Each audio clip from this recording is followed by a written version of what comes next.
Risk है तो इश्क है। सभी को सबसे पहले तो नमस्कार। मैं पारिजात वेलकम करता हूँ आप सबका मेरी आज की वीडियो में। और फिर से आज हम रात में वीडियो बना रहे हैं। रात में एक्चुअली में मुझे वीडियो बनाना काफ़ी ज़्यादा पसंद है और थोड़ी सी इसकी ज़्यादा आ रही है तो आवाज़ वॉल्यूम थोड़ी लो है, सो प्लीज़ बेयर विद मी।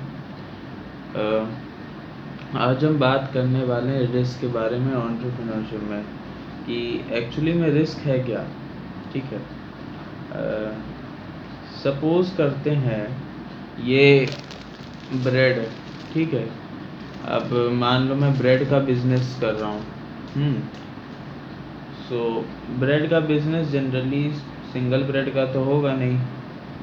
कहाँ पर मिलता है वैसे आप सबको ब्रेड?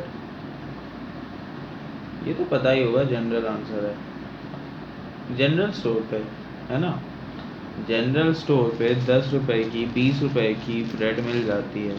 अगर हाई क्वालिटी प्रीमियम ब्रेड चाहिए तो किसी मिष्ठान भंडार पे मिल जाती, किसी अच्छी बेकरी शॉप पे मिल जाती है, ऐसे करके। सो इस तरीके से है कुछ। तो भाई अब इसका रिस्क हमको उठाना पड़ेगा। समझ रहे हैं बात कैसे? देखो मैं बताता हूँ। जब रिस्क की बात करते हैं तो हमें कई सारी चीज़ें, कई सारे फैक्टर्स को एक साथ जोड़ना पड़ता है।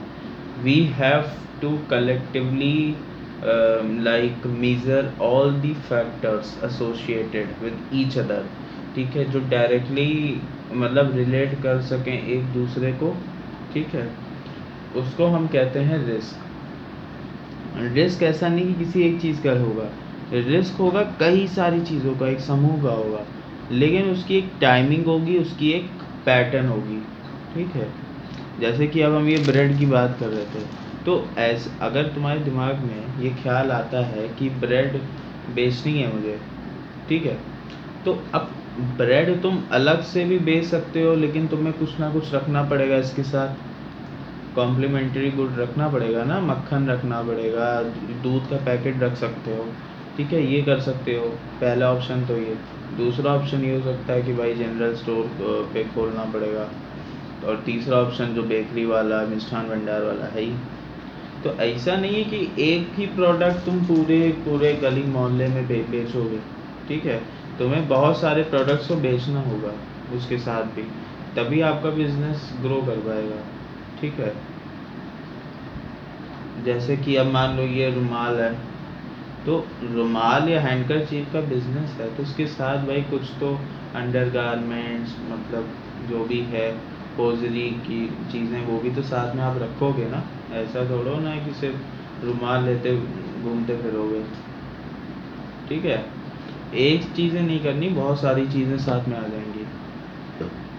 तो ये होता है रिस्क बेसिकली। रिस्क मतलब कि तुम्हारी कितनी काबिलियत है तुम्हारे अंदर किसी खतरे को उठाने की। ठीक है, पहला पॉइंट तो मैंने डिस्कस कर दिया कि भाई कोई एक चीज़ के साथ तो सर्वाइवल नहीं है, सारे फैक्टर्स को और भी कुछ चीज़ों को लेना पड़ेगा, तब वो रिस्क बनेगा। दूसरा मैंने ये बात बोली कि भाई जिसके अंदर जिगरा हो, ठीक है, जिसका दिल इतना मजबूत हो कि वो हैंडल कर पाए जब भी कोई सिचुएशन हो जाए या घटना हो जाए। ठीक है, अब ये कैसे होगा भाई? कल को कोई भी बड़ा बिजनेस कर रहे हो, पैसा लगाना है, हम अभी फंडिंग की बात करते हैं। ठीक है, रिस्क आता है फंडिंग के थ्रू। अब फंडिंग के लिए तुम एंजल इन्वेस्टर्स के पास पहुँचे, ठीक है, पैसा मांगने के लिए, जितना मिला मिला अच्छी बात है, लेकिन कहीं ना कहीं एक बर्डन तो है कि लौटाना पड़ेगा। या फिर सेकंड ओपिनियन ये भी है कि भाई आपकी कोई पुरानी एफडी थी, वो तोड़ के तो सारा पैसा अपनी फर्म में लगा दिया, ये भी हो सकता है। अब कहीं ना कहीं तो खतरा सा है। ठीक है भाई, हमने अपना पैसा लगा दिया, उसकी जगह हम कुछ कोई लग्जरी गुड खरीद सकते थे, कुछ और कर सकते थे। ठीक है, लेकिन हमने क्या किया, अपने फर्म पे डाल दिया, जिसका हमें आगे पता नहीं है कि मार्केट में क्या उसका सर्वाइवल है, कि हमें कितना प्रॉफिट होगा, क्या रेवेन्यू होगा, कुछ नहीं पता है। कितना कितना लंबा सर्वाइव करेगा ये भी नहीं पता हमको। ठीक है, तो ये चीज़ें हैं जो बहुत बहुत ज़्यादा ज़रूरी हो जाती हैं समझना, ठीक है। और शुरुआत की तो एक लाइन बोली ही थी, आप सबने अगर वेब सीरीज़ देखी है हर्षद मेहता जी वाली, तो उसमें उन्होंने बोला है कि रिस्क है तो इश्क है। तो ये बात है बिल्कुल एक्यूरेट, 100%। इश्क का मतलब क्या है? प्यार करना पड़ेगा भैया रिस्क से। अगर कल को मैं अपना वेंचर खोल रहा हूँ तो मेरे को रिस्क लेना ही पड़ेगा। पैसे का तो सबसे पहले लेना पड़ेगा, मैनहुड है, मतलब कि ह्यूमन रिसोर्स है, उसका भी लेना पड़ेगा। इंफ्रास्ट्रक्चर है, उसका भी लेना पड़ेगा। भाई इंफ्रास्ट्रक्चर जो भी होगा आपका, ऐसा तो है नहीं कि आपने पूरे पैसे दिए और बन गया बढ़िया सा बिल्डिंग।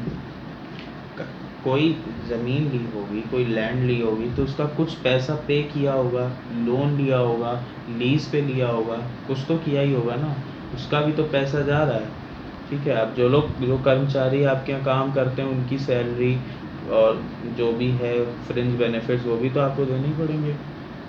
तो भाई एक एंटरप्रेन्योर के लिए वो चीज़ें रिस्क है कि भाई पता नहीं मार्केट में क्या हो जाए, क्या सिचुएशन बन जाए आगे, ठीक है, कैसा बिजनेस हो जाए, ठीक है। सबसे बढ़िया एग्जांपल तो आई थिंक 2007-8 का ग्लोबल फाइनेंशियल क्राइसिस है, ठीक है।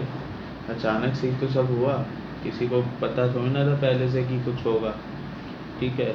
सो अर्लियर प्रेडिक्शंस भी ज़रूरी होते हैं रिस्क को आइडेंटिफाई करने के लिए, कि आज मैंने इतना पैसा लिया है और मुझे इतना पैसा मिलना है, या जो भी बात हो, ठीक है।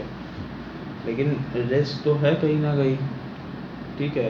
भाई पैसा लगाया है तो या तो किसी से लेके लगाया, अपना ही लगाया है ना। चलो अपना लगाया एक बार के लिए, ये है कि भाई सेफ सोर्स है। लेकिन किसी से लिया है, बोरो किया है, लोन के तौर पे लिया है, तो यार वो चीज़ तो फिर बड़ी डेंजरस है आपके लिए, ठीक है। और आगे वो आपको पे करनी है, पे ऑफ तो करनी ही करनी है, ठीक है।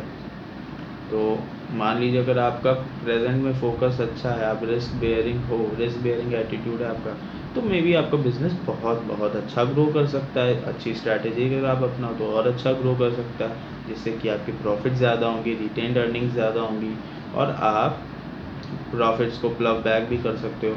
फिर वो सब आप पे कर सकते हो इन्वेस्टर्स को, जहाँ जहाँ से पैसे लिए अपने रिलेटिव्स में, फ्रेंड्स में, जिससे भी। सो ये चीज़ें हैं कि कहीं ना कहीं रिस्क लेना पड़ेगा। रिस्क सबसे बड़ा होता है फंडिंग में, फिर होता है आपकी बाकी एलोकेटेड रिसोर्सेज में।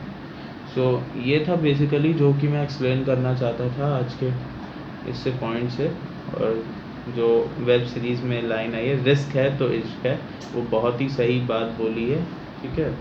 इसमें कोई दो राय नहीं। बाकी आज का टॉपिक यही था हमारा, और नेक्स्ट टॉपिक हम कर सकते हैं, कुछ स्टोरीज शेयर कर सकते हैं, ठीक है, जो आज सक्सेसफुल एंटरप्रेन्योर्स हैं, जैसे कि पेटीएम के हैं, ठीक है, या गूगल तो क्या बहुत बड़ी एंटिटी बन गई है गूगल तो, लेकिन जैसे पेटीएम के हैं, कुछ लोकल स्टार्टअप्स हैं, है ना, और फ्लिपकार्ट के हैं, जैसे सचिन बंसल हैं, मेक माई ट्रिप के दीप कालरा, ये भी तो सब एंटरप्रेन्योर्स हैं एक तरह से। ये तो बाद में भी एक बहुत ही रेपुटेड बिजनेसमैन बने। सो ये है बेसिक मुद्दा। तो नेक्स्ट वीडियो में हम स्टोरी शेयर करेंगे। तब तक के लिए मैं आप सबसे इजाज़त लेता हूँ। Thank you so much for listening to me and watching my video as well. बाकी अगर अभी तक आप लोगों ने चैनल को सब्सक्राइब नहीं किया तो प्लीज़ फटाफट से सब्सक्राइब कर लो आप लोग, ताकि आपको मेरी वीडियोस की नोटिफिकेशंस टाइमली मिलती रहें, और साथ ही में बेल आइकन पे भी टैप कर देना, ठीक है, वो भी ऑल वाले पे। ओके, बाकी ये भी करते हैं लाइक्स का, और जो भी आपको प्रॉब्लम आ रही हो, कुछ अदर फीडबैक देना हो, तो कमेंट सेक्शन है ही, आप वहाँ पे मुझे लिख सकते हो। तो थैंक यू सो मच, और आप सब घर पर रहें, सुरक्षित रहें।